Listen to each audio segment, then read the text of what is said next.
Alright guys, welcome back into the channel, and if you're new to the channel, please subscribe, smash the thumbs up button, and hit the notification bell. My name is Rocco, and I resell, which means I buy items at a low value and try to sell them higher on platforms like Poshmark, eBay. I mostly sell on eBay.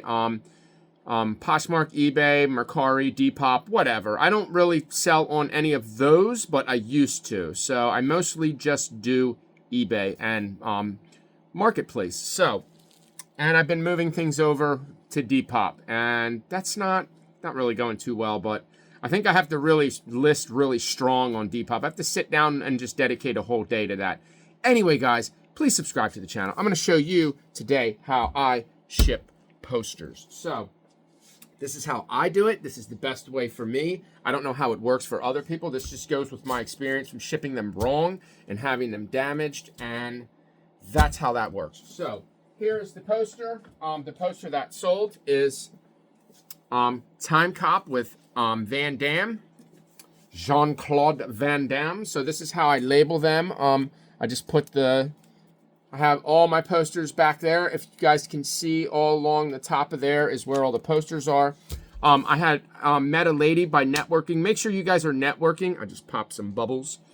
Make sure you guys are, when you talk to people, that you're networking with other people and when I say network, I mean like leaving your number, giving them a business card, asking everybody, you know, what do you have? Do you have old items laying around? Do you have video games, old clothing, blah, blah, blah, things that sell well, or what you obviously want to concentrate on, unless you do something else, his each his own. Anyway, so what I'd like to do is, most of the time when you buy your bubble wrap, I get mine at Walmart, or I will order it online. I'll leave some links in the description on where I get my poster tubes and my bubble wrap. So I usually get 2 big rolls for $30. It's about as cheap as I can find them. So these are all perforated, which means that I can rip them here. And what I usually do is I usually get 3 squares, which is big enough. 2 is usually too small for a 30-inch poster. An average size poster is like 30 inches in length. So I like to take 3 pieces, and what I do is I leave a little bit on the end over here and a little bit on the end over here. So what I'm going to do is I'm going to cut the excess off of here, like so. And yes, I do use my countertop to cut on. It's kind of like my cutting board. And then I'm going to take my rubber bands off. Make sure your poster is wrapped tight, but you don't want to wrap it too loose, because when I put bubble wrap around it to keep it from moving around in the poster tube, because that will damage it as well. People that collect posters are very, very particular about their posters. Any little crease or anything in the poster, and they will just, yeah. So you don't want to do that. So what I'm going to do is I'm going to put it here. I'm going to put the flap end underneath so that when I roll it, it will stay flat. And then you leave your little bit on each end. Excuse me. And then you roll it up. You guys know how to roll things up. You'll be pretty good at this. So we're going to roll it up there, and sometimes when you let go, it'll go boing and it'll move around, but for mine, it's not moving. So I'm going to put a tape. I'm going to put a piece of tape in the middle, just like that, and then wrap it around, and now it's wrapped. And then I'm going to put 2 on the end. Make sure to not bend the end of your poster. So I'm going to take another piece like this, and I'm going to take it and put it on the end, and then I'm going to tuck that in and fold it over, being very careful not to squish the end of the poster. Because like I said, some people want to frame them. They want to, they don't want to. I've had posters returned with, very little damage, and it happens. But a lot of times it's because the post office does not care. They will kick your package around like Ace Ventura. So, there. And then see? Perfect. That's how you want to do it. Just like that. Don't bend it. Don't twist it. You don't want to crease it. I've already got my one end on the end. I would like to get a stapler so that I could see. Ever see the little staples in poster tubes? I would like to. No stapler that I can find will fit in there.